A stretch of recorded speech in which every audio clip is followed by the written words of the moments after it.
Michelle Obama, the city's police commander, always believed that leadership meant more than wearing a uniform or giving orders. For her, leadership also meant living as part of her community, walking among her neighbors, and showing that she was no different from anyone else. On this calm Saturday afternoon, she wanted nothing more than a simple errand, buying groceries for her family and enjoying a peaceful evening at home. She drove her black SUV down the familiar streets, the windows slightly open to let in the late spring air. The neighborhood looked quiet, almost sleepy. Trees swayed gently in the wind, children's bicycles rested against fences, and a few neighbors trimmed their lawns. After weeks of busy schedules, late-night meetings, and emergency calls, Michelle finally had a day where no one demanded her attention. She parked near the local market, grabbed her reusable bags, and walked through the sliding doors. The cool air of the store welcomed her, and for the first time that week, she allowed herself to relax. She wasn't Commander Obama here. She wasn't the woman who oversaw hundreds of officers or carried the weight of public safety on her shoulders. She was just Michelle, a mother, a neighbor, and a woman picking out vegetables for dinner. As she walked through the aisles, she filled her cart with care. Fresh lettuce, ripe tomatoes, and cucumbers for salad. Loaves of bread, cereal for the kids, and milk. She stopped by the meat section, choosing chicken she planned to roast later. At the fruit display, she smiled as she picked out apples and bananas, remembering how her youngest daughter always reached for them first. Small details like these made her feel grounded. She had traveled to many cities, attended important events, and spoken at public gatherings. But nothing compared to the quiet joy of knowing what her children loved to eat and bringing those simple comforts home. By the time she reached the checkout counter, her cart was full. She greeted the cashier warmly, exchanging a few light-hearted words about the sunny weather. Then she carried her bags out, balanced them carefully in her trunk, and drove back home.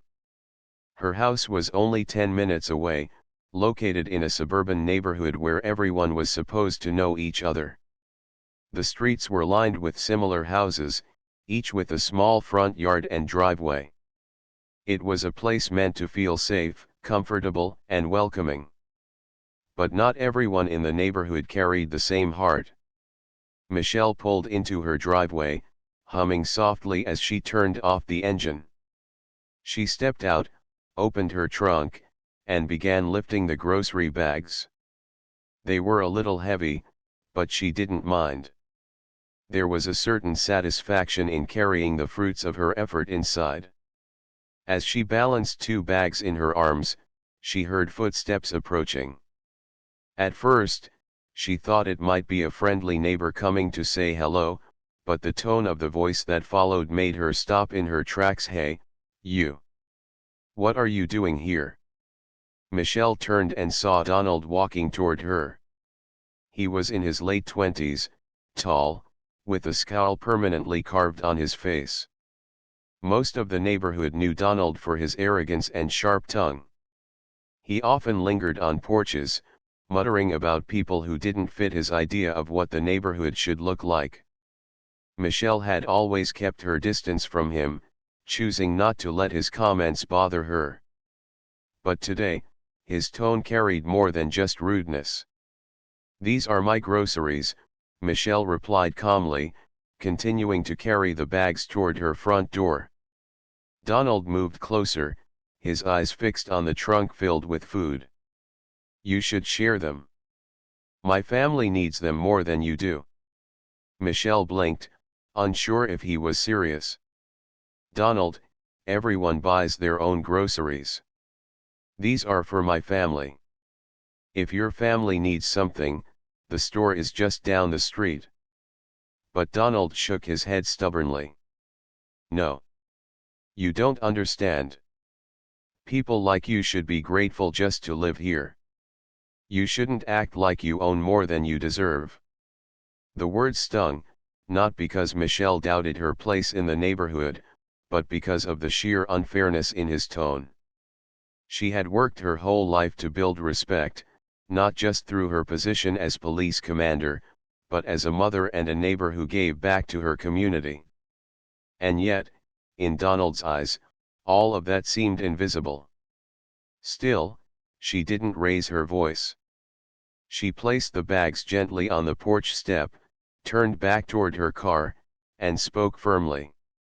"Donald, I will not argue with you. These groceries are mine. Please step aside."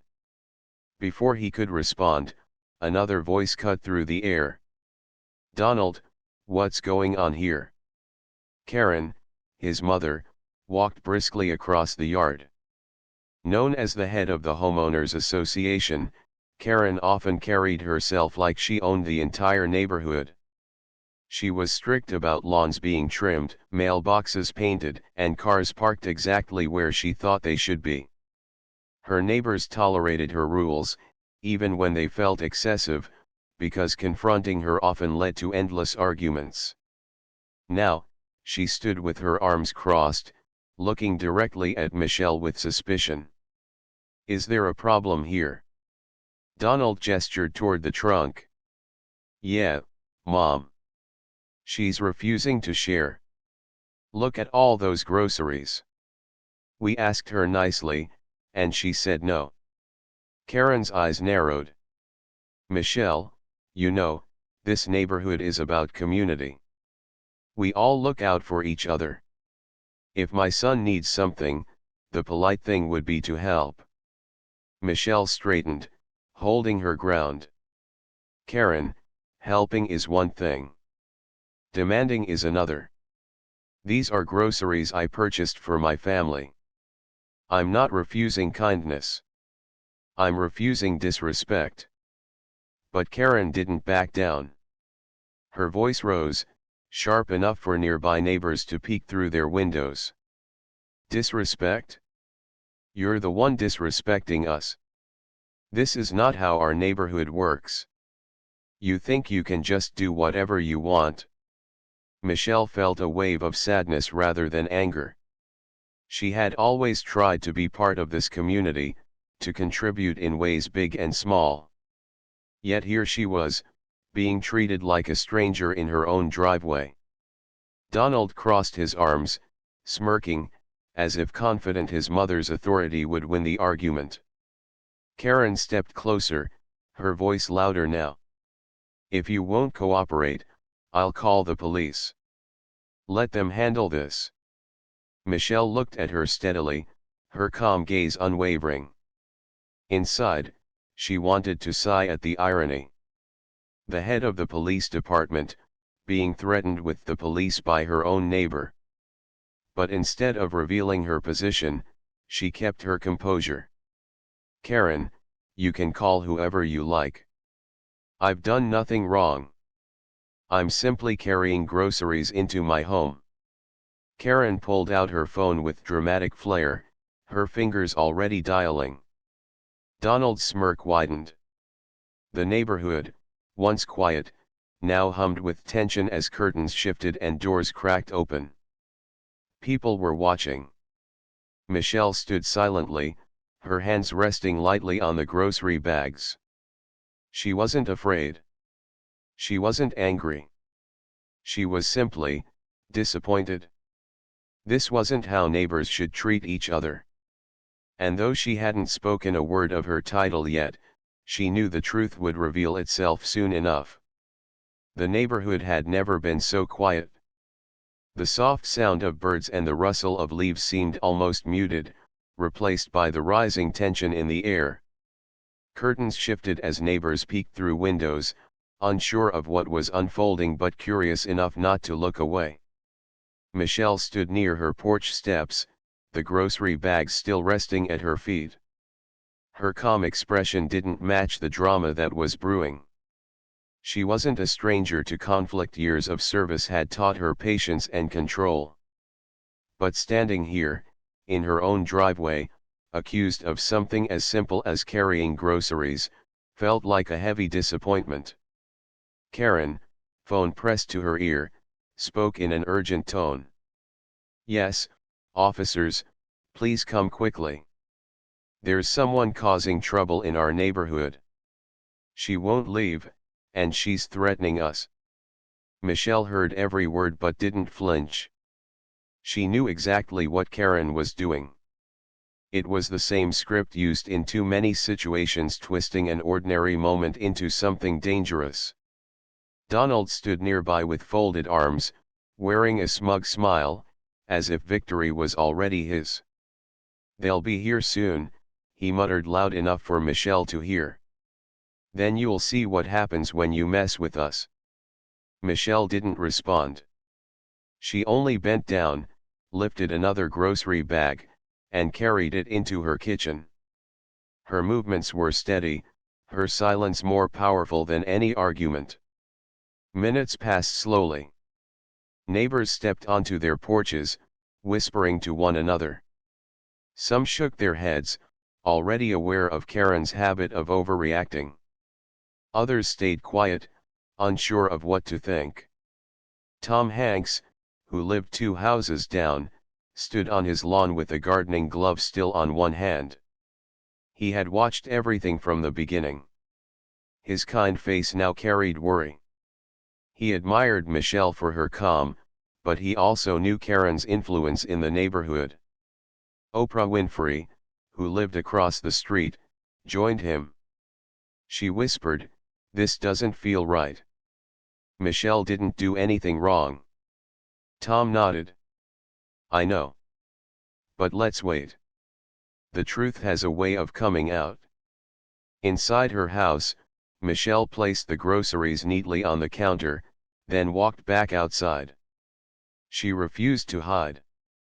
If Karen wanted to turn this into a scene, Michelle would stand in the open, unshaken. Soon, the faint wail of sirens cut through the air.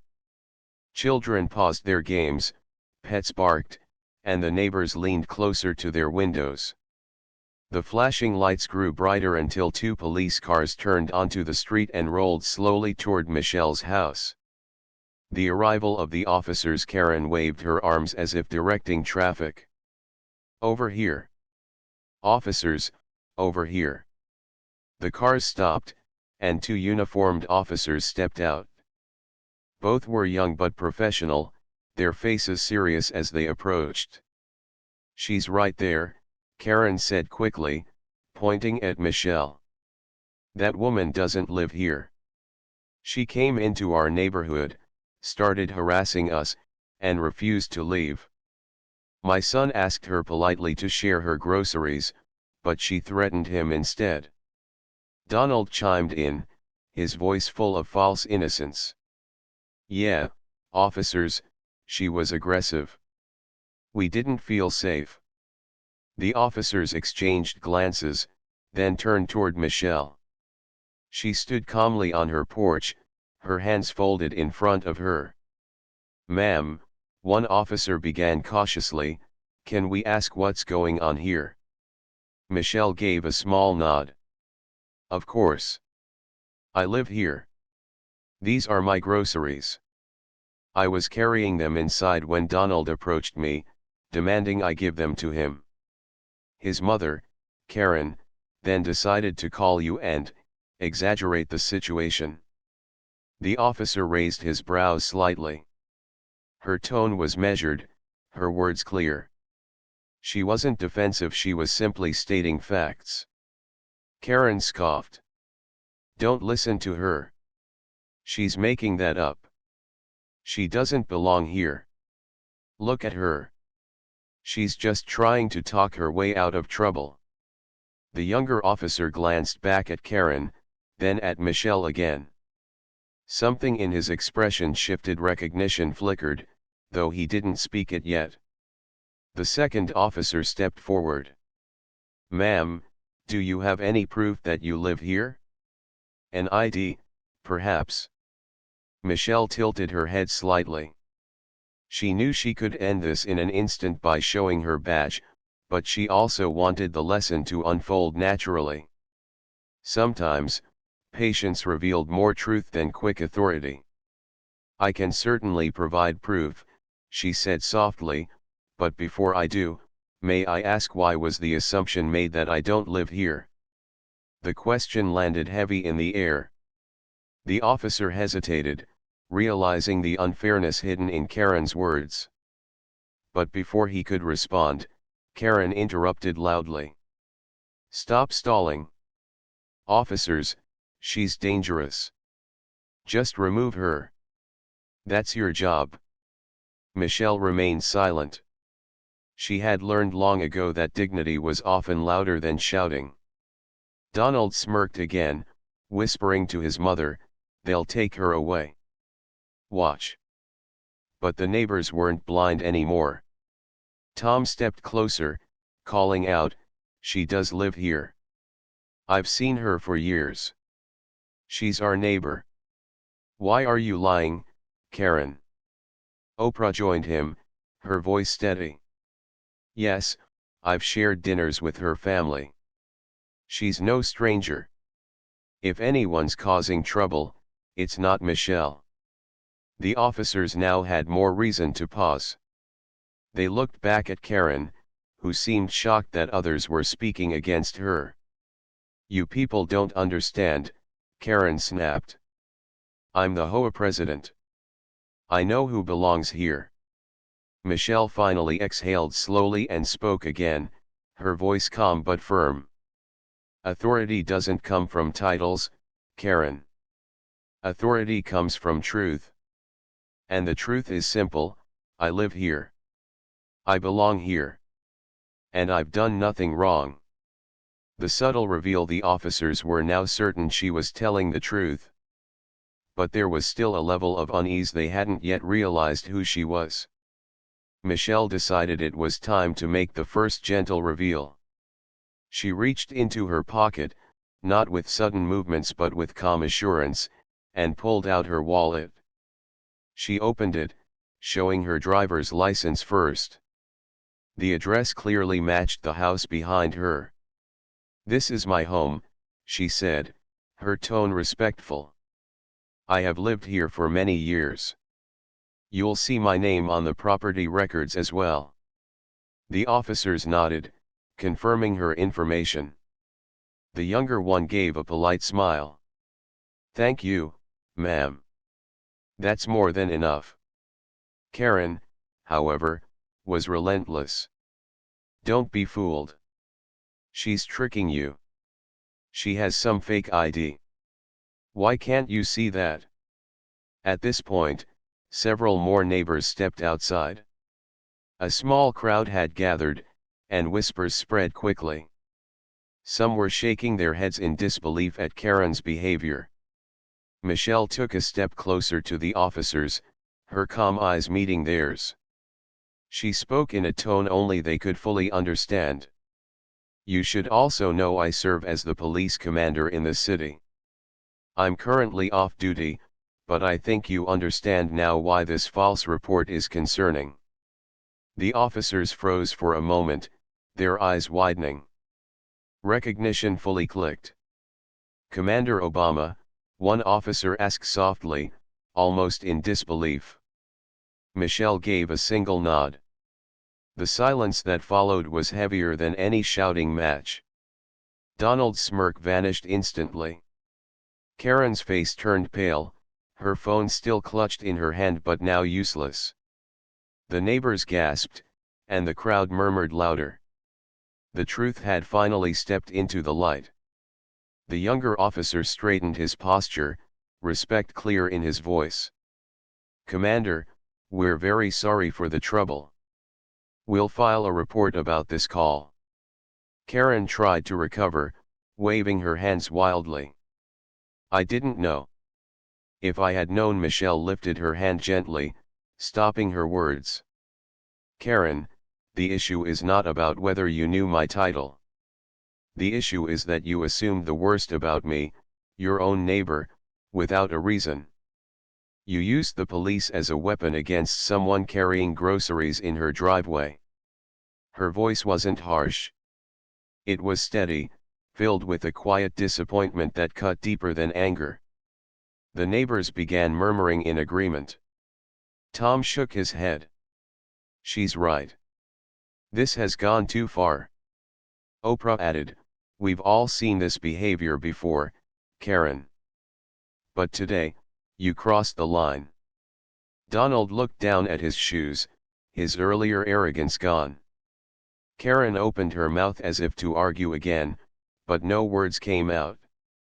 The officers stepped back, clearly siding with Michelle now. Commander, we'll handle this from here. False reports like this are serious matters. Michelle nodded gently, but her eyes stayed on Karen. I don't need revenge. I only need honesty. Think about how your actions affect the people around you. Community is built on respect, not fear. The crowd was silent again, every word sinking deep. As the officers prepared their notes and the neighbors slowly returned to their homes, Michelle finally picked up the last of her groceries. She carried them inside with the same quiet grace she had shown from the beginning. Karen and Donald stood frozen on their porch, the weight of shame pressing heavier than any punishment. The neighborhood would never forget this day. For Michelle, it was not about victory. It was about truth. And sometimes, truth spoke loudest when carried with calm dignity. The neighborhood stayed frozen after Michelle revealed her true identity. The flashing police lights painted the houses in red and blue, and the weight of silence hung heavy in the evening air. Donald's smug grin had vanished completely, replaced by unease. He shuffled from one foot to the other, unable to meet anyone's eyes. Karen's mouth opened and closed, but no sound came out. The officers stood straighter, their respect toward Michelle clear. And the neighbors who had been watching quietly now began stepping out of their homes, one by one. Tom Hanks, still wearing his gardening gloves, was the first to speak. His voice carried the steady warmth of someone who valued fairness. I knew it. Michelle has been our neighbor for years. I've seen her walking her kids to school, seen her bringing meals to sick neighbors, and seen her helping at community events. She doesn't deserve this nonsense. Oprah Winfrey followed, her tone sharp but calm. I agree. This has gone too far. Karen, you've always acted like your word is law in this neighborhood, but today you showed something worse. You tried to make trouble for a woman who was just bringing groceries into her own home. Other neighbors began murmuring, their voices overlapping. She's right. I saw everything too. This isn't right. Michelle didn't move. She didn't need to. The voices of her neighbors spoke louder than anything she could have said in that moment. Karen's defense. Karen's face turned red, not from embarrassment alone, but from the loss of control. For years, she had ruled the neighborhood through her position as HOA president. People feared arguing with her because she had the power to issue fines, send warning letters, and make their lives difficult. But now, her authority was slipping right through her fingers. She lifted her chin, forcing her voice to stay steady. You all don't understand. I was only trying to protect our community. How was I supposed to know she lived here? I've never seen her bring in groceries before. Donald jumped in quickly, trying to back her up. Yeah, exactly. We didn't know. Anyone could have pulled up and pretended to live here. The neighbors weren't convinced. Tom shook his head. That excuse doesn't work. Michelle has lived here longer than most of us. If you truly cared about community, you would have asked kindly instead of accusing. Oprah added, and even if she were new, demanding groceries isn't protecting the community, it's bullying. Karen's voice cracked slightly, but she pushed forward. I was only doing what I thought was right. I was looking out for my son. Donald lowered his eyes. Even he seemed embarrassed by his mother's words now. Michelle speaks finally. Michelle stepped forward. Her presence quieted the crowd, though her tone was gentle, not commanding. I don't doubt that you wanted to look out for your family, Karen, she began. We all want to protect the people we love. But protection should never come at the cost of kindness. You didn't ask me who I was. You didn't treat me like a neighbor. You assumed the worst and turned it into a scene. Her words were slow, deliberate, but never cruel. They carried weight not because of anger, but because of truth. Michelle turned to the crowd as a whole. This is what hurts most, not the false call, not the demands for groceries, but the fact that in my own neighborhood, I was treated like a stranger. The neighbors listened closely, nodding as her words reached them. Many looked ashamed, realizing they had stayed silent too often when Karen and Donald pushed others around. Karen crossed her arms tightly, trying to hold onto the last bit of control. Well, maybe I overreacted. But you can't blame me for being cautious. Michelle's eyes softened. Being cautious is one thing, Karen. But caution doesn't require false accusations. It doesn't require humiliating a neighbor in front of the whole street. The officer's step in. The younger officer cleared his throat. Ma'am, he said, turning to Karen, filing a false police report is serious. Our time and resources are meant for emergencies. What happened here was not an emergency, it was a misuse of the system. The second officer added, we've seen situations like this before, and they don't end well. You're fortunate this didn't escalate further. Karen's face tightened. She wanted to argue again, but with two officers standing before her, the weight of her actions finally began to sink in. Donald muttered quietly, I didn't think they'd actually come. I just thought, his voice trailed off, too weak to finish. Michelle looked at him kindly, though her gaze was steady. Donald, every choice has consequences. Today you learned that demanding what isn't yours doesn't bring respect. It brings shame. Donald swallowed hard and looked away. Neighbors find their voice. The neighbors began speaking up more freely now. For years, many of them had been silent, afraid of Karen's sharp tongue and strict HOA letters. But with Michelle standing tall, they found courage to say what they had held back. A neighbor named Steven Spielberg raised his voice. I've seen Karen send warnings over silly things, flower pots being the wrong color, cars parked half an inch over the line. But I always let it go. Now I see it's not just about rules. It's about control. Another neighbor, Ellen DeGeneres, stepped forward. Michelle has done more for this neighborhood than anyone. She's donated to local schools, volunteered at shelters, and always greets people with a smile. If she doesn't belong here, then none of us do. The crowd murmured with agreement. Karen shifted uncomfortably, realizing that for the first time, the neighborhood was no longer standing behind her. Michelle raised her hand gently, quieting the voices. I don't want this to turn into a war between neighbors. That won't solve anything. What I want is for us to think carefully about what kind of community we're building. She looked around, her eyes meeting each face.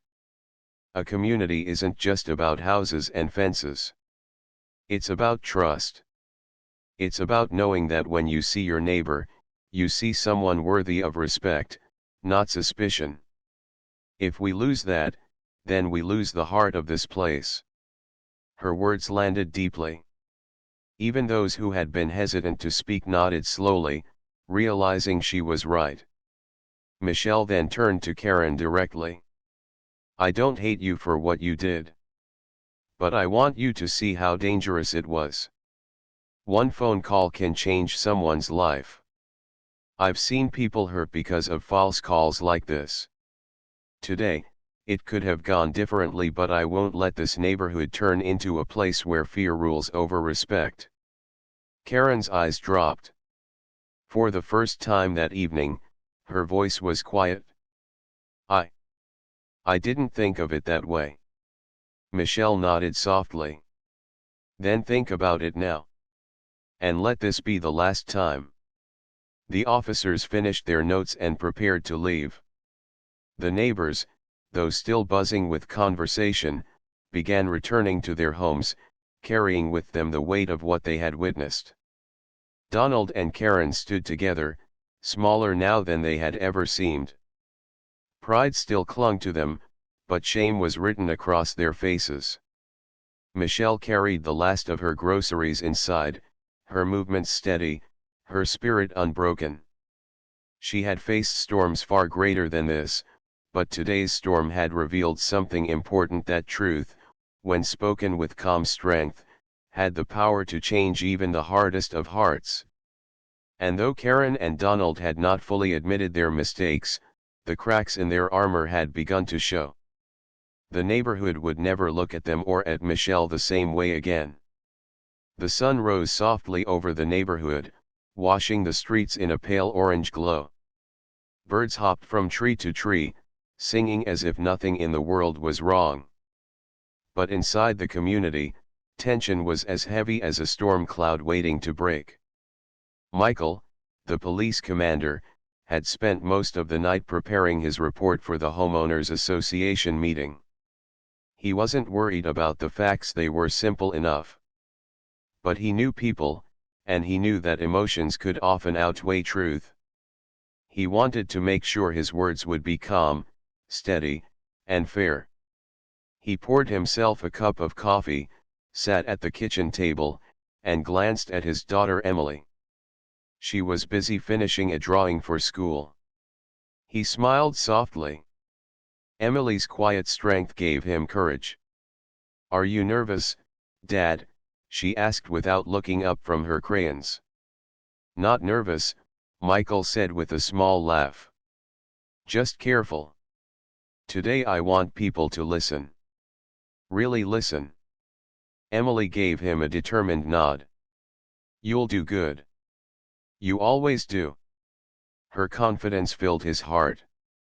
Across the street, Karen was also preparing. She had spoken to many of her friends, and she was ready to make the meeting about her version of the truth. She had told the neighbors that Michael embarrassed her son, that he was too strict, that maybe he wasn't the kind of man who should live in their community. Her son, Tyler, sat slouched on the couch. "Mom, why are you even bothering? He's gonna make you look bad. He's, like, a police commander. Nobody's gonna take my side." Karen shook her head. "Don't you worry about that. People don't like being told what to do. If I remind them how much he embarrassed us, they'll see things my way." Tyler rolled his eyes. He didn't care about meetings or neighbors. He just didn't like being told no, especially by Michael. By noon, the clubhouse was full. Every seat was taken, and people were even standing near the walls.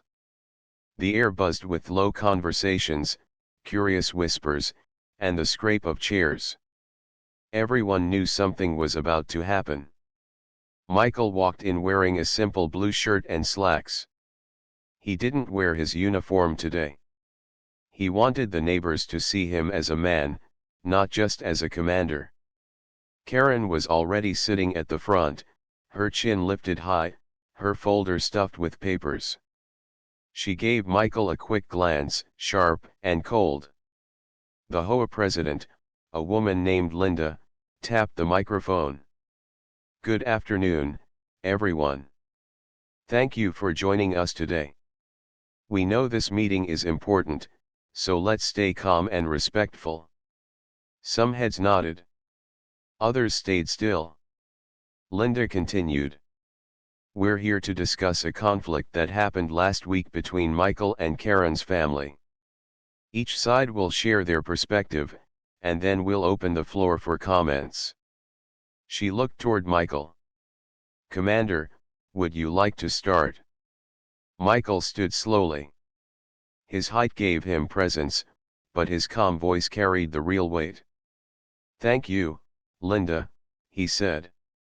And thank you, neighbors, for giving me this chance. He paused, letting the room grow quiet. I've lived here for years.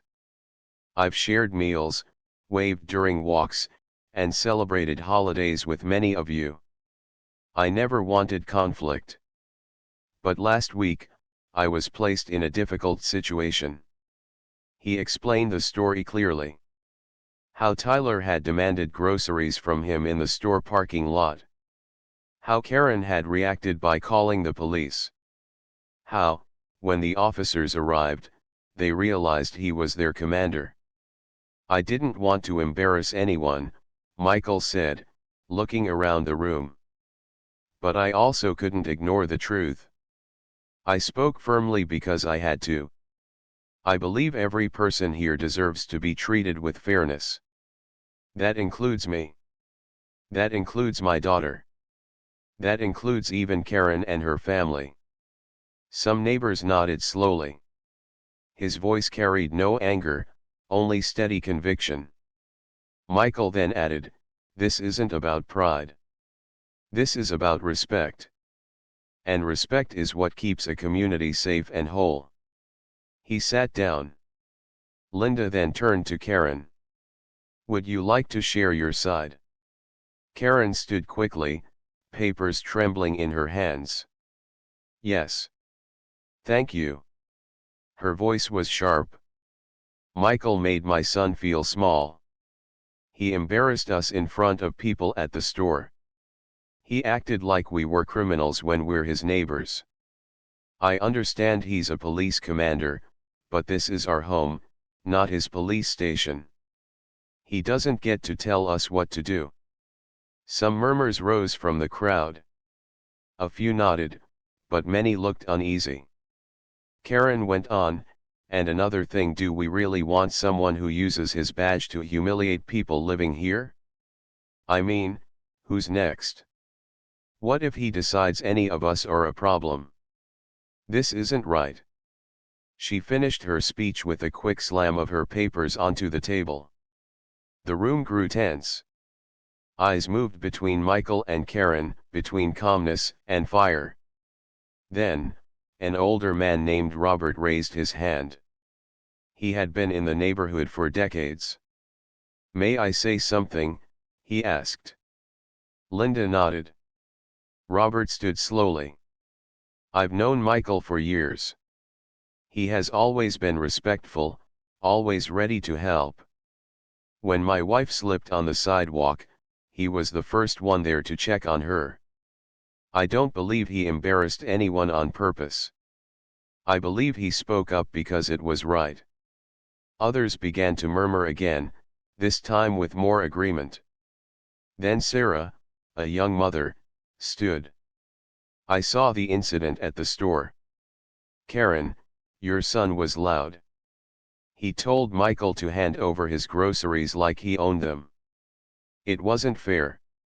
Michael only stood his ground. And honestly, I admire him for that." Karen's face turned red. "That's not what happened," but Sarah shook her head. "It is what happened. I was there." One by one, more neighbors spoke. Some supported Michael openly, sharing small stories of his kindness, helping fix a flat tire, walking an elderly neighbor's dog, volunteering during community events. Others admitted they didn't like conflict but couldn't ignore the truth they had seen. Karen tried to speak again, but the voices of the neighbors grew louder, stronger, and clearer. Finally, Linda raised her hand. The room quieted. "I think we've heard enough," she said. She turned to Karen. "We respect you, but it seems the community feels Michael acted fairly." Karen's mouth opened, but no words came out. She sank slowly into her chair, her eyes flashing with frustration. Linda then looked at Michael. "Commander, we thank you for your service to this community, both in your role as an officer and as a neighbor. We're grateful you live here." A soft wave of applause filled the room. Michael nodded humbly. "Thank you. I only want us to live in peace." As the meeting ended, people gathered around Michael, shaking his hand, thanking him, even offering small words of encouragement to Emily, who stood proudly at his side. Karen left quickly, her son dragging behind her. Their car pulled away without a word. But Michael didn't celebrate. He didn't smile too wide. Instead, he walked home quietly with his daughter, feeling both relief and sadness. He knew this wasn't the end. Karen's pride was strong, and her son's temper was dangerous. The sun had set by the time they returned to their porch. Emily slipped her hand into his. "You did good, Dad," she whispered. Michael squeezed her hand gently. "We did good. But we must be ready. Not everyone learns a lesson the first time." He looked across the street, where Karen's house stood dark and silent. Deep in his heart, he knew the storm wasn't over. The night after the meeting was quiet in the neighborhood, but inside Michael's home, his heart still carried the weight of the day. He had spoken calmly, the neighbors had supported him, and the truth had won in that room. Yet, he couldn't shake the feeling that Karen and her son Tyler were not finished. He sat on the porch, sipping warm tea, while Emily read her book beside him. The soft sound of crickets filled the air. Emily looked up at him and whispered, "Dad, is it over now?" Michael gave her a gentle smile. "I hope so, sweetheart. But sometimes, when people are hurt or angry, they need more time to change." Emily nodded slowly, though her eyes showed she still worried. Across the street, Karen's house remained dark. Inside, Karen paced back and forth. She felt humiliated. All the neighbors had sided with Michael. Her plan had failed. She could still hear the clapping, still see the way people stood around him as though he were some hero. Tyler lay on the couch, scrolling on his phone. "Mom, you lost. Just drop it." Karen spun around. "No, I didn't lose. They don't understand. They're blind to who he really is." Tyler shrugged. "Whatever. I don't care about neighbors or meetings. I just don't like him. He looks at me like I'm a problem." Karen stopped pacing. "Then maybe you should show him you're not someone to mess with." Her words hung in the air, heavy and dangerous. The following week, the neighborhood began to heal. People greeted Michael with warmer smiles. Some stopped to thank him for standing up for fairness. The atmosphere felt lighter, as though a hidden burden had been lifted. But Michael never let his guard down. His instincts, sharpened by years of service, told him that Tyler's anger had not disappeared. One Saturday morning, Michael decided to mow his lawn. Emily sat nearby with her sketchpad, drawing flowers. The air was fresh, and the sound of the mower hummed steadily. But then, out of the corner of his eye, Michael saw Tyler walking toward his driveway. Tyler had his hands in his pockets, his shoulders tense. Michael turned off the mower and stood tall. "Morning, Tyler," he said evenly. Tyler kicked at the ground. "Don't morning me. You think you're the boss of this place just 'cause you wear a badge." Michael stayed calm. "I don't think that. I'm just your neighbor." Tyler stepped closer. His voice grew louder. "You embarrassed me in front of everyone. My mom says you only care about looking good. Well, I'm not scared of you. Emily clutched her sketchpad nervously. Michael placed a steady hand on her shoulder. "Tyler," he said softly, "this isn't about fear. It's about choices. You can choose to treat people with respect, or you can keep letting anger guide you." Tyler's eyes narrowed. "Don't preach to me." He turned abruptly and stormed back across the street. Michael exhaled slowly. He knew the storm inside Tyler was still growing. That night, as Michael locked up the house, he heard noises outside. He stepped onto the porch and saw shadows near his car. Two boys, Tyler and one of his friends, were laughing as they scribbled on the side of his vehicle with spray cans. "Hey!" Michael's voice boomed in the night air. The boys froze, then ran. Tyler's friend bolted down the street, but Tyler tripped on the curb. Michael rushed forward and helped him up, holding him firmly but not roughly. "Let go of me!" Tyler shouted, struggling. Michael's voice was calm but strong. "Tyler, look at me." The boy resisted, but Michael's steady presence finally made him stop. His chest heaved, and his eyes flashed with fear and defiance. "You think this will make you stronger?" Michael asked softly. "Destroying property? Running from the truth?" Tyler blinked rapidly, his anger slipping into something else, something rawer. "You don't get it? You don't know what it's like. Everyone looks at me like I'm trouble. Even before this, they thought I was a joke. And then you made it worse." Michael's grip loosened slightly, his voice gentler now. "Tyler, I don't want to be your enemy. I want to see you do better. But you've got to stop letting anger control you." Tyler's breathing slowed, but he yanked free and ran toward his house. Karen, who had opened the door after hearing the commotion, pulled him inside quickly without a word. Michael sighed. He knew the battle wasn't against Tyler's actions alone. It was against the bitterness planted inside him. The next day, Michael received an unexpected knock on the door. It was Karen. Her arms were crossed, her expression unreadable. "My son told me what happened last night," she said flatly. Michael nodded. "I didn't press charges. I just want him to have another chance." Karen's lips tightened. "Why? Why not punish him? That's what everyone else wants to do. That's what you're supposed to do." Michael looked her straight in the eye. "Because punishment doesn't always heal. Sometimes what people need isn't another scar, it's a chance to see they can be better." Karen's shoulders shifted, as though the weight of his words unsettled her. For a moment, her mask cracked. She whispered, "You really believe that?" Michael nodded firmly. "I do." She didn't reply. Instead, she turned and walked away.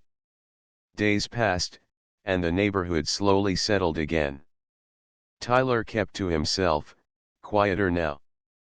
Karen avoided long conversations, though sometimes she glanced at Michael with something almost like thoughtfulness in her eyes. Then, one Saturday afternoon, something unexpected happened. A delivery truck lost control at the corner of the street. Its brakes screeched, and the heavy vehicle swerved toward the sidewalk where Emily was standing, waiting to cross with her friend. "Emily!" Michael's heart jumped. Before he could move, Tyler dashed forward. He grabbed Emily's arm and pulled her out of the way just in time. The truck skidded past, finally stopping a few yards away. Neighbors rushed out of their homes, gasping. Emily clung to Tyler, trembling. Michael ran to them, scooping his daughter into his arms, then turning to Tyler. "Are you okay?" he asked, his voice full of urgency. Tyler nodded, shaken but unharmed. His hands trembled as he wiped sweat from his forehead. The neighbors began to murmur, some clapping him on the back, others calling him brave. For the first time, Tyler wasn't the boy in trouble. He was the boy who saved someone. Karen, who had run outside after hearing the noise, stood frozen. She stared at her son, her eyes wide with shock and pride. That evening, Michael walked across the street with Emily to Karen's home. He knocked gently. Karen opened the door, her face softer than he had ever seen it. Tyler stood beside her, quiet and nervous. Michael placed a hand on Emily's shoulder. "We wanted to thank you, Tyler. You saved my daughter. That means more than words can ever say." Emily smiled shyly. "Thank you, Tyler." Tyler's cheeks flushed. He muttered, "It wasn't a big deal." But Michael shook his head. "It was. It showed who you really are when it matters." For the first time, Karen's eyes glistened. She whispered, "Maybe I was wrong about you, Michael. Maybe I was wrong about a lot of things." Michael gave her a kind smile. "We all make mistakes. What matters is how we grow from them." Karen nodded slowly, and for the first time in a long while, there was no hostility in her face, only a glimmer of peace. Weeks later, the neighborhood felt different. Tyler was no longer seen as just trouble. He helped neighbors with small tasks, sometimes walked with Emily to the park, and even greeted Michael with a cautious but genuine respect. Karen, though still proud, became more open. She spoke less with bitterness and more with thought. The change wasn't perfect, but it was real. One evening, as Michael and Emily sat on their porch, Emily asked, "Dad, do you think Tyler is our friend now?" Michael smiled softly. "I think he's learning what friendship means. And that's a good beginning." The sun dipped low, painting the sky in shades of gold and pink. The neighborhood, once heavy with tension, now carried the quiet promise of healing. Michael sipped his tea, Emily leaned against his side, and across the street, Karen and Tyler watered their garden together. For the first time, peace truly felt possible.